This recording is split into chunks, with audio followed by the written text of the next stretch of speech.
ఈ వ్యక్తితోటి గతిలో కేవలం నేను బతికింది నా పిల్లల కోసమే బతికింది. పైగా నాకు ఇప్పటికీ ధైర్యం, నేను తప్పు చేయలేదు, నేను ఎందుకు చావాలి? మనిషి ఎదుగుతున్న కొద్దీ ద్వేషం పెంచుకున్నాడు. మీకు తెలియదమ్మా, బయటికి కనిపించే వ్యక్తి కాదు, లోపల ఒక పిశాచం ఉంది. శివశంకర అంటూ దేవాలయాల చుట్టూ తిరిగేవాడు. ఇవన్నీ కూడా ఊళ్ళో అందరికీ అతనంటే గౌరవం, నాకు కూడా చాలా గౌరవం. ఉద్యోగరీత్యా ఎక్కడికో వెళ్ళాడు, అక్కడ ఏమైందో తెలియదు. ఈ భక్తి అంతా గంగా ప్రవాహంలో కొట్టుకుపోయింది. కమ్యూనిజం పట్టుకుంది, కమ్యూనిస్టు భావాలు, సంప్రదాయానికి విరుద్ధమైనటువంటి భావాలు. అంటే కమ్యూనిస్టులు సంప్రదాయవిత్తులని కాదు, నాకు అంత పెద్ద తెలివి కూడా లేదు. కమ్యూనిస్టులు అంటే నాకు తెలిసినంత వరకు భగవంతుడు లేడు అని కాస్త వ్యతిరేకత చూపించేవాళ్ళు, నాస్తికులు అన్న వాళ్ళే. అందుకని నేను వాళ్ళు ఎవరిని విమర్శించట్లేదు, అంత జ్ఞానం నాకు లేదు. కానీ ఈ మనిషిలో భక్తి రసించిపోయింది. వ్యతిరేకమైనటువంటి, విప్లవమైనటువంటి, విపరీతమైనటువంటి ఆలోచనలతోటి ఇంటికి వస్తూ ఉండేవాడు. ఈ విపరీతమైన ఆలోచనల్లోంచే అధర్మమైన పనులు, అవినీతి పనులు చాలా చాలా చాలా చాలా చేశాడు. ఇన్ని పురాణాలు చదివిన వాడికి ధర్మం తెలియదు, ఎలా ప్రవర్తించాలో తెలియదు. తెలిసే చేశాడా, తెలియక చేశాడా? అసలు దీనికి కారణం ఏమిటో నాకు ఇప్పటికీ కూడా అర్థమే కావట్లేదు. పద్యాలు రాసే దురలవాటు నాకు ఉంది, కానీ అసలు ఎందుకు వచ్చింది ఇటువంటిది అనేటువంటిది కూడా నాకు అసలు అర్థం కాని విషయం. ఈ మనిషిలో ఇంత మార్పు ఎందుకు వచ్చింది అని ఆయన మీద రాసుకున్న పద్యాలు ఎప్పుడు సందర్భాన్ని బట్టి తర్వాత నేను చెప్తాను అనుకోండి. కానీ అప్పటి నుంచి స్త్రీల పట్ల గౌరవం. మీటింగ్ ఎవరిది? చిరంజీవి గారిది. దాంట్లో కూడా రెచ్చిపోయాడు. ఏమనుకుంటున్నాడు అసలు? అసలు ఇందుగలడందు లేడని సందేహం వలదు. ఈ టాపిక్ ఆ టాపిక్ అని లేదు, అందరిని విమర్శిస్తాడు. హిందూ మతాన్నే విమర్శిస్తాడు. హిందువై పుట్టి బ్రాహ్మడై పుట్టి ఆవికి పూజ ఎందుకంటాడా? వాస్తు శాస్త్రజ్ఞులను విమర్శిస్తాడా? స్వామీజీలను విమర్శిస్తాడా? దేవాలయంలో పంతులకి, ఆయనకి ఎవరు పూజారికి డబ్బులు వేయొద్దంటాడు. తిరుపతి వెళ్ళది, గుండెందుకు చేయించుకుంటున్నామంటున్నాడు. మన హిందూ మతాన్ని మనమే ఆ స్థాయికి లేపి మాట్లాడవలసిన వాళ్ళం. మనలోనే ఇంత దుర్మార్గత్వమా? జ్ఞానం లేనివాడు అపారమైన జ్ఞానం ఉంది. అహంకారం, అహంకారం. ఈ అహంకారం వల్లే మనిషి నశించిపోతాడు. అయితే ఇటువంటి వాళ్ళని చూస్తూ ఈ మాటలు స్త్రీల గురించి మాట్లాడుతుంటే ఒక్క స్త్రీ లేచి ఏం మాట్లాడుతున్నారు గురువు గారు అనగలిగారా? ముసి నవ్వులు కొంగులు అడ్డు పెట్టుకొని చెప్పండి, ఇప్పుడు మాట్లాడండి. సంఘాన్ని సంస్కరించే అంత గొప్ప నాకు లేదు, గొప్పతనం. గ్రంథాలు చదవలేదు, రామాయణం చదువుతా ఉంటే రామాయణ విషవృక్షం ఇచ్చి చదవమన్నాడు, క్యాపిటల్ చదవమన్నాడు. నా స్థాయికి క్యాపిటల్ అర్థమవుతుందండి. రామాయణ విషవృక్షం ఇస్తాడా? సంప్రదాయమైనటువంటి కుటుంబంలో పుట్టి ఈయన కమ్యూనిజం నా మీద రుద్దుతాడండి. హాయిగా ఇంట్లో ఉండి పిల్ల పాపలతోటి సుఖంగా బతకవలసిన నేను మోడులా బతుకుతున్నాను. కొంత సంతోషం, సాయి సేవ చేసుకుంటున్నాను, భగవత్ సేవ. తిరుపతి వెళితే వెంకటేశ్వర స్వామి నేనే అన్నాడు. వెళ్ళాడా మళ్ళీ? నేను ఇప్పటికి సంవత్సరాలు 3 సార్లు 15 మంది టీంకి నాయకురాలని నేను. వాళ్ళని తీసుకువెడుతున్నాను, స్వామి సేవ చేసుకుంటున్నాను.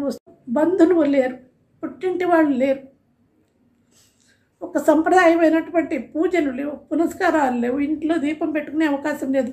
20 సంవత్సరాలు చిత్రహింసలు పడితే భరించి తప్ప ఒప్ప బయటకు వచ్చేసారు. వచ్చాకని సాయి దయ వల్ల ప్రశాంతంగా ఉన్నాను. ఇప్పుడైనా ఎందుకు వచ్చారంటే ఒక దుష్టుడి చరిత్ర చెప్పాలి, చెప్పకపోతే మీకు తెలియదు. తెల్లనివన్నీ పాలు, నల్లనివన్నీ నీళ్లు కాదు, అవి పాలో నీళ్ళో తెలుసుకోండి. సమాజాన్ని ఉద్ధరించే మాటల వరకు నేను కూడా ఓకే. సంప్రదాయమైనటువంటి పెళ్ళిళ్ళు చేసుకుని భర్తతోటి 100 ఏళ్ళు బతుకుతున్నటువంటి కోటాను కోట్ల మంది స్త్రీలు ఉన్నారు. ఏ స్త్రీ కూడా బయటికి రావాలనుకోదు, ఎందుకంటే భర్త చెట్టు నీడ లాంటి వాడు. ఆ నీడ కింద సుఖంగా బతకాలనుకుంటుంది స్త్రీ. ఆ చెట్టే ఎండిపోతే ఇంకో చెట్టును వెతుక్కుంటూ పోతుంది. ఏం చేస్తుంది? స్త్రీ జీవితం చాలా విలువైనటువంటి. తండ్రి, భర్త, కొడుకు కాపాడాలి. వాళ్ళ సంరక్షణలో స్త్రీ ఉంటుంది. విద్యావంతులైనటువంటి స్త్రీలు ఉన్నారు. మనకి మనం బతుకుతున్నా కానీ వీళ్ళతో ఉన్నటువంటి ఆ రక్షణ వేరు. అందువల్ల స్త్రీ కుటుంబ వ్యవస్థని దాటి ముందుకి పోదు. ఎందుకంటే ప్రతి స్త్రీకి కొన్ని కోరికలు ఉంటాయి. ఏవో నచ్చిన భర్త ఉండాలి, ఇష్టం పెట్టిన పెళ్లి చేసుకుని అమ్మా నీకు నచ్చిందా అని అడుగుతున్నారు. ఇప్పుడు వీళ్ళు అడగక్కర్లా, వాళ్లే నచ్చిన వాళ్ళని చేసుకుంటున్నారు, వేరే సంగతి. మా కాలంలో అడగడానికి లేదు, మేము ఏం చేస్తే అదే నోరు ముసుగు చేసుకోవాలనేవాడు. అలాగే కట్టుబడి వాడు ఎటువంటి వాడైనా బతికారు. కాలం కొంచెం మార్పు రావడం వల్ల కొంచెం అభిప్రాయాలు వ్యక్తం చేసుకునేటువంటి పరిస్థితులు ఉన్నాయి. కాబట్టి స్త్రీ అనుకుంటుంది మంచి పర్సనాలిటీ ఉన్నటువంటి వాడు, ఒక అందమైనటువంటి వాడు, ఒక భర్త ఉండాలి, ఆయనతో జీవితం ఆనందంగా సాగాలని కోరుకుంటుంది. అంతకంటే ఏమీ అడగదు, కోట్లు అడగదు. కానీ ఆ ప్రేమే దొరకకపోతే స్త్రీ ఏం చేస్తుంది? చిన్న చిన్న సరదాలు, కూర్చుని కాస్త కప్పు కాఫీ ఇద్దరు కలిసి తాగాలంటుంది. నువ్వు తాగాక నేను తాగుతా, నేను తాగాక నువ్వు తాగు అంటే అర్థం ఉందా? పిల్లలతో కలిసి భోజనం చేయాలని ఉంటుంది. ఏనాడు ఆ సరదా తీరదు. బండి మీద వెళ్ళాలని ఉంటుంది. అసలు మనకి బండి నడపటమే రాకపోతే భార్యకి ఆ సరదా లేదు. ఎక్కడికో సినిమాకి వెళ్ళాలని ఉంటుంది, ఒక సరదాగా షాపింగ్కి వెళ్ళాలని ఉంటుంది. లేవు అక్కడ, అటువంటివి ఏమీ లేవు.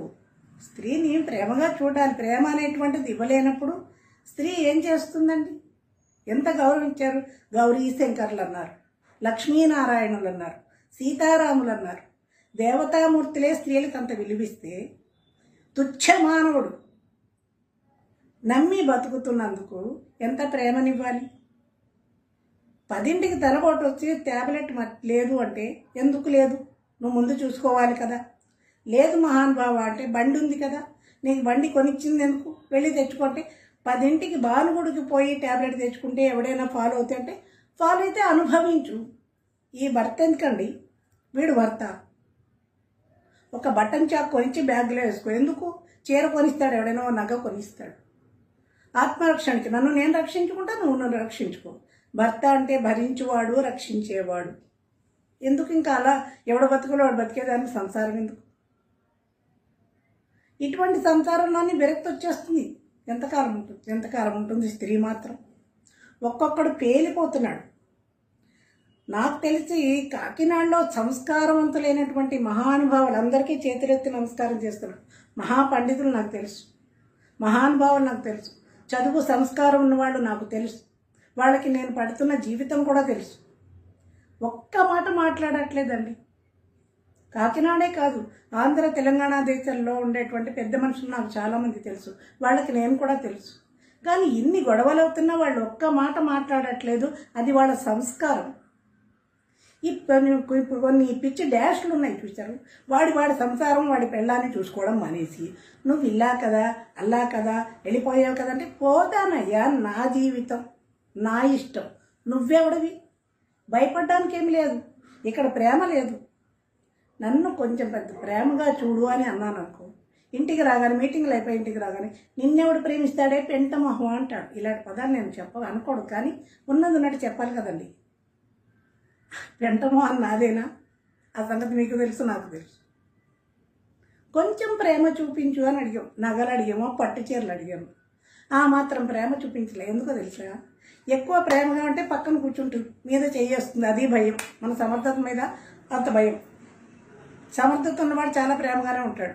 రోజు తిట్టడానికి, భార్యను విధవాన్ని తిట్టేటువంటి మగాళ్ళని చూసారా ప్రపంచంలో? ఎక్కడే ఉన్నాడు అటువంటి మొహమా? అలా తిట్టించుకోవాల్సిన కర్మ నాకుందంటే, ఆలోచిస్తే మనస్తత్వం, సైకాలజీ ఏంటంటే కొంచెం ప్రేమగా మాట్లాడితే ఎక్కడ పక్కన కూర్చుంటుందో అని భయం. అందువల్ల నిరంతరం తిట్లే. అయ్యో, ఒక ఫ్రిడ్జ్ కొంటే ఆ పిల్లలకి వాళ్ళ కేక్ చేయాలని నాకు చేయడం వచ్చు కదా అంటే, నేను రాసిన 100 పాటలు నువ్వు వరుసగా అప్పచెప్తే ఫ్రిడ్జ్ కొంటాడు. పాటలకి ఫ్రిడ్జ్కి సంబంధం ఉందండి.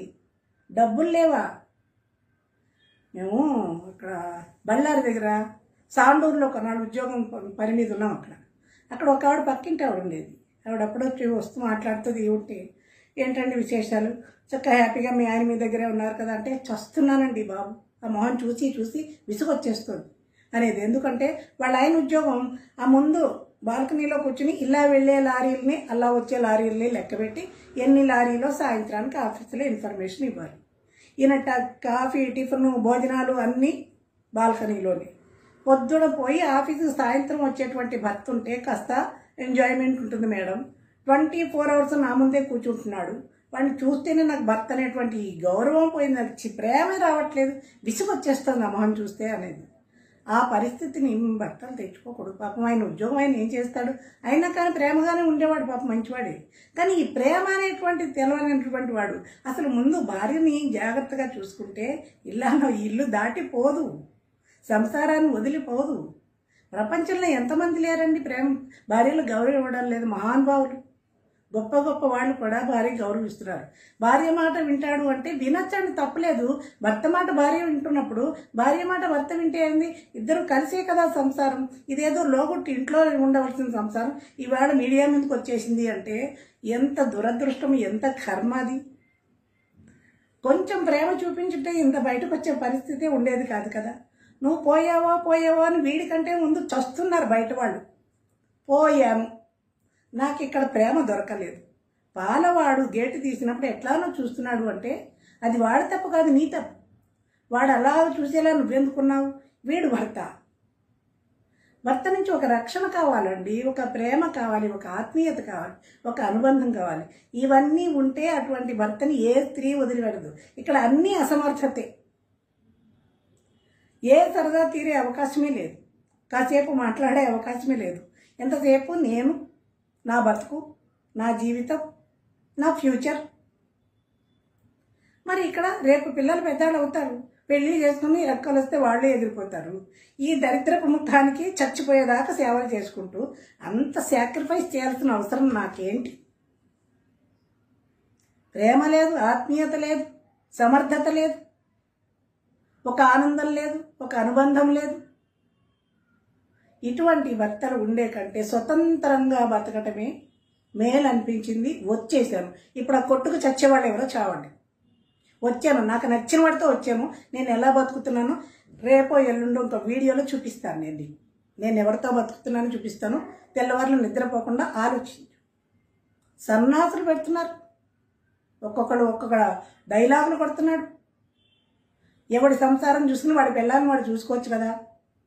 స్త్రీలు చాలామంది సంస్కారవంతులు, ఎవరో ఒకళ్ళిద్దరు పిచ్చి డాషులు ఉన్నారు, కానీ చాలామంది ఎవ్వరు టచ్ చేయట్లేదు. నా కష్టం ఏంటో అర్థం చేస్తున్నారు, చాలా గౌరవంగా చూస్తున్నారు. వాళ్ళకి శతాధిక వందనాలు. ఈ కాలం అమ్మాయిలకు నేనిచ్చే మహిళా దినోత్సవం సందర్భంగా ఒక సందేశం ఏంటంటే, అమ్మ పెళ్ళిళ్ళు సంప్రదాయంగా చేసుకోండి. తల్లి తండ్రి చూసినటువంటి పెళ్ళిళ్ళు చేసుకోండి. అప్పుడు వాడు ఏమన్నా అన్నా వాళ్ళ సపోర్ట్ ఒకటి దొరుకుతుంది. మాయలో పడి ఇలా ఈ పిచ్చి దానిలాగా బయటకు వచ్చేస్తే వాడు రోడ్డు మీదకే గెంటేస్తాడు. వాల్యూస్ ఉండవు అక్కడ. 10 మంది మధ్యన జరిగినటువంటి పెళ్ళే లేదు అక్కడ. ఓ దండేస్తే పెళ్ళి అవుతుందా? అది మాయలో చేసినటువంటిది, ఒక దౌర్జన్యటువంటి, ఒక మోసం, దగ, కుట్ర. నమ్మిన దానికి చేసింది ఏంటి? ఏ అనుబంధం లేదు, ఏమీ లేదు. ఇంత దానికి ఎందుకు? పచ్చడి సంసారం నుంచి విడదీసి లాక్కురావడం ఎందుకు? ఇంత అసమర్థత ఇక్కడ తగలబడ్డప్పుడు, చేతకాంతనం ఉన్నప్పుడు, చేతకాని సమర్థుడైన భర్త దగ్గర ఏ స్త్రీ అయినా ఉంటుంది. లేనప్పుడు వెళ్ళిపోతుంది. ఇది తప్పో ఒప్పో నా స్వేచ్ఛ నాకుంది, నేను మాట్లాడుతున్నది అది. ఏమీ లేదు అక్కడ. ఎంతకాలం ఉండాలి?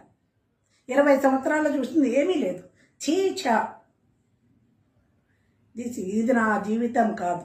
10-12 ఏళ్ళు పెంచిన పిల్లల్ని అంతవరకు తల్లిగా ప్రేమగా నా బాధ్యత అయిపోయింది. ఇచ్చేసాను, వచ్చేసాను.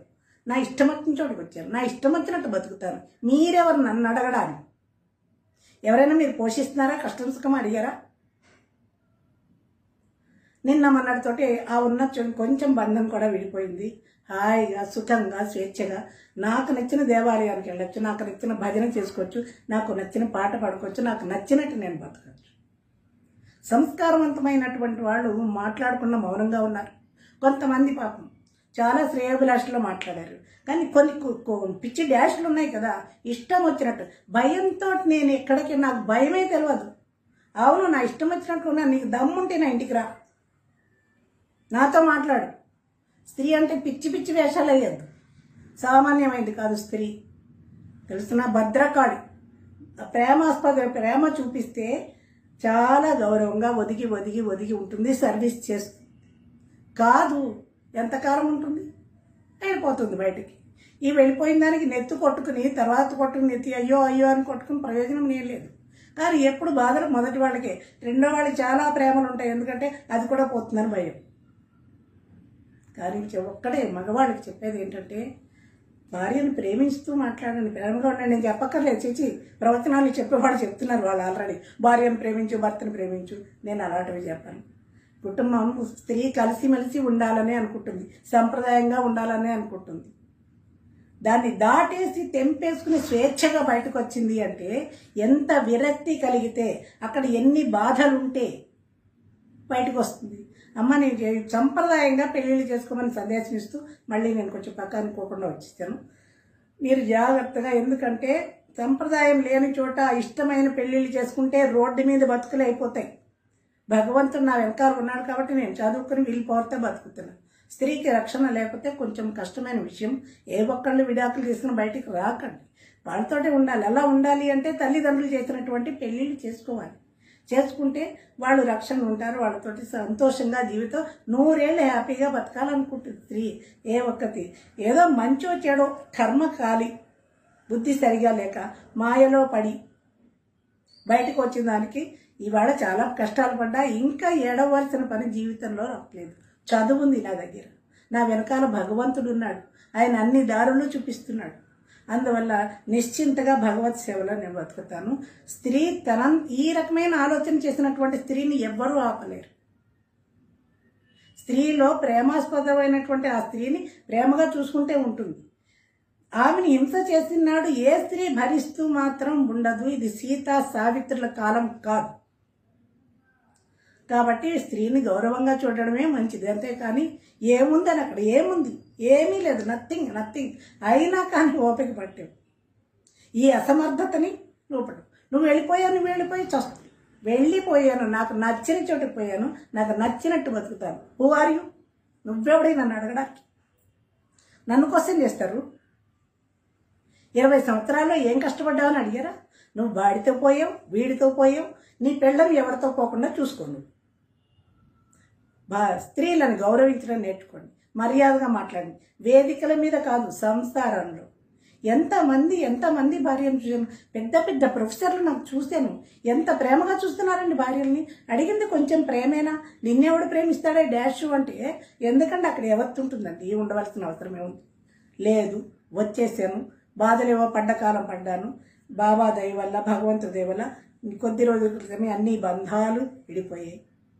ఇప్పుడు నేనుగా నా వల్ల ఎవరికి ఉపకారం ఉందో, నేను ఎవరికి సేవ చేయగలనో వాళ్ళకి చేసుకుంటాను. చాలా సుఖంగా బతుకుతున్నాను. కాబట్టి స్త్రీని గౌరవించండి. మహిళా దినోత్సవం సందర్భంగా చెప్పేది, అమ్మ తల్లులు చాలామంది మంచి వాళ్ళు ఉన్నారు, ధైర్యవంతులు ఉన్నారు. మీ అందరికీ కూడా నా హృదయపూర్వకమైనటువంటి అభినందనలు. మీ అందరికీ కూడా 10 కాలాలు చెట్టు నీడ కిందే బతకండి, ఎండిపోయిన చెట్టు కింద నాలో పరుగులు పెట్టక్కర్లేదు. అందువల్ల నా నీడని నేను వెతుక్కుంటున్నాను. ఈ వాగే సన్నాసులు నోరు మూసుకుంటే బాగుంటుంది. ఇంతకంటే కఠినంగా అయిపోతుంది ఆ పరిస్థితి. ఇంకా నేను దేనికి ఆలోచించవలసిన అవసరం లేదు. కానీ మర్యాదస్తులైనటువంటి పురుషులందరికీ కూడా ధన్యవాదాలు. ఎంత ప్రేమగా చూస్తున్న స్త్రీలను, భార్యల్ని చూశాను, కళ్ళారా చూశాను నేను. వాళ్ళు ఆ స్త్రీలు ఎంత అదృష్టవంతులు. ఈ అసమర్థమైనటువంటి ఈ సన్నాసుల దగ్గర ఉండలేక బయటకు వచ్చేస్తారు అన్నమాట. అది అసమర్థత. అంతే వాళ్ళు ఒళ్ళు కొవ్వి కాదు, ఒళ్ళు కొవ్వి పిల్లలున్న స్త్రీ బయటికి రాదు. స్త్రీకి గౌరవం తెలుసు, ఆ గౌరవాన్ని నిలబెట్టుకోవటం పురుషుడికి తెలియదు. అందరికీ నమస్కారం. మీ కామేశ్వరి. అందరికీ నమస్కారం. నేను మీ కామేశ్వరిని. చాలా కాలం తర్వాత చేస్తున్న వీడియో ఇది. ఆ వీడియో ఎందుకు డిలీట్ అయింది, ఇంత లాంగ్ నేను ఎందుకు తీసుకోవాల్సి వచ్చింది అనేటువంటిది నేను ఈ వీడియో చివరిలో చెప్తాను. దానికంటే ముందు నేను మొన్ననే చాగంటి వారి ఒక ప్రవచనం విన్నాను. దాంట్లో కొడుకుల గురించి ఆయన చాలా చక్కగా చెప్పారు. సేవకులైనటువంటి కొడుకులు, రుణానుబంధంతో ఉన్నటువంటి కొడుకులు అని చెప్తూ నిజ కొడుకులు అంటూ లాస్ట్లో చెప్పారు. అంటే ఆ కొడుకు ఎటువంటి వాడు అంటే తండ్రికి పేరు ప్రతిష్టలు తీసుకొచ్చేవాడు, తండ్రి అడుగుజాడలలో నడిచేటువంటి వాడు, తండ్రికి పూర్తిగా ఆయన కుమారులా వ్యవహరించి ఆయన కీర్తి ప్రతిష్టల కోసం ఆయన కోసమే పరితపిస్తూ ఆయన్ని పరువు ప్రతిష్టలతో నిలబెట్టేటువంటి వాడు కొడుకు అంటే. నిజమే, చాలా చక్కగా చెప్పాక నాకు అనిపించింది. దూర్చటి చెప్పాడు, కొడుకుల్ పుట్టరటంచునేత్తుర వివేకుల్ జీవన భ్రాంతులై, కొడుకుల్ పుట్టరే కౌరవేంద్రునకు అనేకుల్ వారిచే ఏగతుల్ వడసెన్, పుత్రులు లేని ఆసుకునకున్ వాటిల్లనే దుర్గతుల్, చెడునే మోక్షపదంబు అపుత్రకునుకున్ శ్రీకాళహస్తీశ్వర అంటూ కాళహస్తీశ్వర శతకం రాసినటువంటి దూర్జటి. 100 మంది కొడుకులు పుట్టి ఆయన ధృతరాష్ట్రుడు ఏం చేయగలుగున్నాడు? కాబట్టి పున్నామ నరక నుంచి తప్పించేవాడు కొడుకు అన్నారు. కానీ కొడుకులు లేకపోయినా ఇవాళ ఉన్నవాళ్ళంతా ఫారెన్ పెడితే మా కాలనీ మొత్తం అంతా ఓల్డ్ ఏజ్లో ఉన్నటువంటి పేరెంట్స్. కొడుకులు ఉన్నా వాడు అడ్డాలు నాడే బిడ్డలు కానీ గడ్డాలు వచ్చే కానీ ఒక సామెత. ఎదిగినటువంటి కొడుకులు వాళ్ళ జీవితం వాళ్ళు చూసుకువెళ్తున్నారు. ఇది కలియుగంలో ఉన్నటువంటిది. అయితే తండ్రిని అనుసరిస్తున్నటువంటి కొడుకులు కూడా ఉన్నారు. ఎందుకంటే అక్కడ తల్లి అక్కర్లేదు. నవమాసాలు మోసి కనినటువంటి తల్లి అక్కర్లేదు. తల్లి పాత్ర అసలు లేదు అక్కడ. తండ్రి అంతే, తండ్రి వరకే. తల్లి దుష్టురాలైనా దుర్మార్గురాలైనా తల్లి తల్లే. కాబట్టి అమ్మ మీద కంప్లైంట్ ఇవ్వరా అని అన్నప్పుడు నాన్నగారు అమ్మ నాకు జన్మనిచ్చింది, 10 సంవత్సరాలు కళ్ళల్లో పెట్టుకుని ప్రేమగా పెంచింది. తర్వాత ఆమె బుద్ధే బావలేదో, నా యోగమే బావలేదో, ఆమె యోగమే బావలేదో విడిపోయాం. అటువంటి తల్లి మీద నేను కంప్లైంట్ ఇవ్వలేనండి. కాకపోతే వెళ్ళి ఆమెను సముదాయించి వద్దమ్మా ఎందుకు వచ్చింది ఈ గొడవలు అని నేను ఆమెని మామూలు దారిలోకి నేను తీసుకొస్తానండి అని విజ్ఞుడైన కొడుకు అనాలి. లేదక్కడ. నేను వీడియో చేయకపోవటానికి కారణాలు ఏంటంటే, ఒక వీడియోని భరించలేనటువంటి భయంతో నా మీద నన్ను 24 గంటలు పోలీస్ స్టేషన్లో పెట్టారు. క్రిమినల్ కేసు నా మీద. 20 సంవత్సరాలు బాధలు మనిషితో పడ్డాను, 20 సంవత్సరాలు ఒంటరిగా పడ్డాను. నా బాధనేదో నేను పంచుకున్నానంతే. ఏమన్నా ఆస్తి కావాలన్నానా, గౌరవాలు కావాలన్నానా, పిల్లలు గుర్తుకొచ్చారు, పిల్లల్ని దూరం చేసుకున్నానే అనే బాధతోటి నేను ఒక వీడియో చేస్తే లింక్ మొత్తం తీయించేశారు. నా దగ్గర కూడా లేకుండా. అధికారం పరపతి, డబ్బులు అధికారం. భగవంతుడు తలిస్తే రేపటికి చావన్నా వస్తుంది, పక్షవాతం అన్నా వస్తుంది. ఏం చేయగలుగుతాడు? ఈ అధికారం ఈ డబ్బులు ఆపుతాయి అవి? ఒక 65 ఏళ్ళు వచ్చినటువంటి పెద్ద మనిషి లేదు, తల్లిని కూడా లేదు ఆ కొడుక్కి. Criminal case. నేను ఏం చేశానని క్రిమినల్ కేసు. డాష్ గారు ఏమిటి వికారం అన్న జర్నలిస్టుని కానీ, కడిగి పాడేస్తున్న వేరే వాళ్ళని కానీ, భీమవరంలో స్వర్ణకారులను కానీ, మన చిరంజీవి గారి తరఫున మాట్లాడే ఒక్కొక్క వ్యక్తి కూడా మాట్లాడితే ఎవరి మీద నా కేసు పెట్టాడా? లేదు. లోకు నేను ఆడదే కదా. ఇది ఎన్ని నిజాలు బయట పెట్టేస్తుందో నా జీవితంలో, నా పరువు ఎక్కడ తీసేస్తుందో అని భయంతో 24 అవర్స్ పోలీస్ స్టేషన్లో పెడతారండి. నన్ను క్రిమినల్ కేసు పెడతారు. చాలా మంచి పని చేశారు. దానివల్ల నాకు పోలీస్ స్టేషన్ అంటే భయం పోయింది.